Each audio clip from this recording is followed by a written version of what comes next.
Hello అండి. Welcome to my channel Suma cooking. ఈరోజు మన ఛానల్లో రెసిపీ వచ్చేసి పాస్తా. పిల్లలు ఎంతగానో ఇష్టంగా తింటారు కదా, అలాంటి పాస్తాని 1 కప్పు గోధుమ పిండితోని మనం ఇంట్లోనే చాలా ఈజీగా ప్రిపేర్ చేయొచ్చండి. బయట నుండి తెచ్చి పెట్టే పని లేకోకుండా ఇంట్లోనే ఇలా ఈజీగా చేసి పెట్టండి. హెల్తీగా, టేస్టీగా చాలా బాగుంటాయి పాస్తా అనేది. మరి ఇప్పుడు ఈ రెసిపీని ఎలా ప్రిపేర్ చేసుకోవాలో వీడియోలోకి అయితే వెళ్ళిపోదామా. దానికోసం ఫస్ట్ 1 కప్పు వరకు గోధుమ పిండిని ఒక బౌల్లోకి వేసుకొని రుచికి సరిపడినంత సాల్ట్ వేసేసుకొని మనం వేసుకున్న సాల్ట్ అనేది పిండిలో ఒకసారి ఇదంతా కలుపుకున్నాక కొద్దిగా వాటర్ యాడ్ చేసుకుంటూ చపాతీ ముద్దలాగా సాఫ్ట్గా పిండి అనేది కలిపేసుకోవాలి. మనం ఇంట్లో ఇలా ప్రిపేర్ చేసామంటే పిల్లలు కూడా చాలా ఇష్టంగా తింటారు. హెల్త్కి కూడా చాలా మంచిది కదండి. బయట నుండి కొని తేకుండా ఇంట్లో ఇలా ఈజీగా ప్రిపేర్ చేయండి.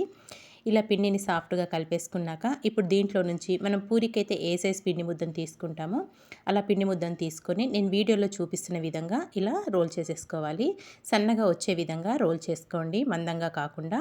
చూసారు కదా, నేను ఇక్కడ 2 పిండి ముద్దలను అయితే తీసుకొని ఇలా సన్నగా రోల్ చేసేసుకున్నాను పొడవుగా. ఇలా రోల్ చేసుకున్న వాటిని చాక్ తోటి చిన్న చిన్న పీసుల్లాగా కట్ చేసుకోండి. మరీ పెద్ద సైజు కాకుండా నేను వీడియోలో చూపిస్తున్న విధంగా ఇలా చిన్న చిన్న పీసుల్లాగా అయితే కట్ చేసుకోవాలి. అన్నీ ఇలాగే ప్రిపేర్ చేసేసుకోవాలండి ఫస్ట్. తర్వాత ఒక ఫోర్క్ తీసుకొని మనం కట్ చేసుకున్నాం కదా చిన్న పిండి ముద్దను తీసుకొని అది ఫోర్క్ మీద పెట్టుకొని నేను వీడియోలో చూపిస్తున్న విధంగా స్లోగా ఇలా రోల్ చేసేయండి. చక్కగా మనకి పాస్తా షేప్ అయితే వచ్చేస్తుందండి. చూసారు కదా, చుట్టానికి మనకి బయట నుండి కొని తెచ్చుకున్న పాస్తా లానే ఉంటుంది. చక్కగా ఇంట్లో ఈజీగా ఇలా ప్రిపేర్ చేసేసుకోండి. ఇంకోటి కూడా చేసి చూపిస్తాను చూడండి. చిన్న పిండి ముద్దను తీసుకొని ఫోర్క్ మీద పెట్టుకొని ఇలా రోల్ చేసేసుకున్నామంటే మనకి చక్క పాస్తా షేప్లో వచ్చేస్తుంది. అన్నీ ఇలాగే ప్రిపేర్ చేసేసుకొని ఒక ప్లేట్లోకి అయితే వేసేసుకున్నాను. తర్వాత స్టవ్ పైన అయితే ఒక వెడల్పు బౌల్లో వాటర్ పెట్టేసుకున్నానండి, ఒక హాఫ్ వరకు. ఇందులో ఒక టేబుల్ స్పూన్ వరకు ఆయిల్, అలాగే లైట్గా సాల్ట్ అనేది వేసేసుకొని వాటర్ని బాగా మరిగించుకోవాలి. ఆయిల్ వేయడం వల్ల మనకి పాస్తా అనేది ఒకదానికొకటి అంటుకోకుండా చక్క విడివిడిగా వచ్చేస్తాయి. ఇక్కడ వాటర్ బాగా మరిగాక మనం ప్రిపేర్ చేసి పెట్టుకున్న పాస్తాలన్నీ వేసేసుకోవాలి. ఇలా పాస్తాలన్నీ వేసేసుకున్నాక వెంటనే కదుపుకోకుండా 1 నిమిషం పాటు అలా వదిలేసి తర్వాత గరిటెతోని చక్కగా కలుపుకుంటూ ఉడికించుకోవాలండి. ఒక 7 నుంచి 8 నిమిషాలైనా ఉడికించుకోవాలి. మనం గోధుమ పిండితో ప్రిపేర్ చేసుకుంటున్నాం కాబట్టి చక్కగా సాఫ్ట్గా కుక్ అయిపోతాయి ఒక 8 నిమిషాల లోపలే. చూసారు కదా, ఇక్కడ చక్కగా బాగా ఉడికిపోయినాయి. ఇంక ఇప్పుడు స్టవ్ ఆఫ్ చేసేసుకొని వీటిని ఒక జల్లుల గిన్నెలోకి అయితే వడగట్టేసుకుందాము. ఇక్కడ నేనైతే ఒక జల్లుల గిన్నెలోకి వడగట్టేసుకుంటున్నానండి. ఇలా వడగట్టుకున్నాక మళ్ళీ పైనుంచి చల్లటి వాటర్ అనేటివి వేసుకుందాము. ఇలా వేసుకోవడం వల్ల మనకి అంటుకోకుండా చక్క పొడి పొడిగా వచ్చేస్తాయి పాస్తా అనేది. చల్లటి వాటర్ కూడా వేసేసుకొని ఇంక ఇప్పుడు పక్కన పెట్టేసుకుందాము. తర్వాత స్టవ్ పైన అయితే ఒక ప్యాన్ పెట్టేసుకొని కొద్దిగా ఆయిల్ వేసుకోవాలి. పిల్లలకి మార్నింగ్ బ్రేక్ఫాస్ట్ లాగైనా లేదంటే ఈవినింగ్ స్కూల్ నుండి వచ్చేస్తారు కదా, అలాంటి టైంలో స్నాక్ లాగా కూడా ప్రిపేర్ చేసి పెట్టొచ్చండి. సాయంత్రం పూట చాలా ఇష్టంగా తింటారు. పాస్తా అంటే ఎవరికి ఇష్టం ఉండదు చెప్పండి. పిల్లలైతే భలే లొట్టలు వేసుకొని తింటారు కదా. ఇంకా ఆయిల్ వేడయ్యాక దీంట్లో ఒక 1/4 టీ స్పూన్ ఆవాలు, 1/4 టీ స్పూన్ జీలకర్ర వేసేసుకొని దీంట్లో సన్నగా తరిగిన అల్లం ముక్కలు, సన్నగా తరిగిన వెల్లుల్లి రెబ్బలు వేసుకొని ఇదంతా 1 నిమిషం పాటు ఫ్రై చేసుకోవాలి. ఇది కొంచెం ఇలా ఫ్రై అయ్యాక దీంట్లో సన్నగా తరుక్కున్న క్యారెట్ వేసేసుకోండి. క్యారెట్ అనేది తురుముకొని వేసేసుకోండి. ఇందులోనే సన్నగా కట్ చేసుకున్న పచ్చిమిర్చి ముక్కలు కూడా వేసేసుకోవాలి. సన్నగా కట్ చేసుకున్న ఉల్లిపాయ ముక్కలు కూడా వేసేసుకొని ఇదంతా కలుపుకుందాము.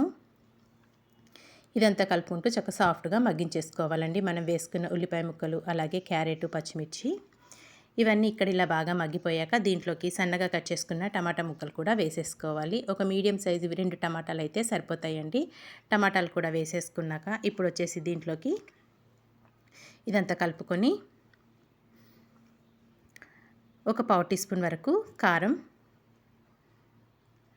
ఇందులోనే రుచికి సరిపడినంత సాల్ట్, మనం ఆల్రెడీ వాటర్లో ఉడికించుకునేటప్పుడు వేసుకున్నాము, పిండిలో కూడా లైట్గా వేసుకున్నాం కదా, సాల్ట్ అనేది చూసుకొని వేసుకోవాలి. ఒక 1/4 టీ స్పూన్ వరకు గరం మసాలా, లైట్గా సాల్ట్ కూడా వేసేసుకోవాలి. ఇలా వేసేసుకొని ఇదంతా ఒక్కసారి బాగా మిక్స్ చేసేసుకుందామండి. ఇదంతా ఇలా బాగా కలుపుకొని ఒక 2 నిమిషాలు మగ్గించేసుకుందాము. టమాటా ముక్కలు కూడా కొంచెం సాఫ్ట్గా మెత్తబడతాయి.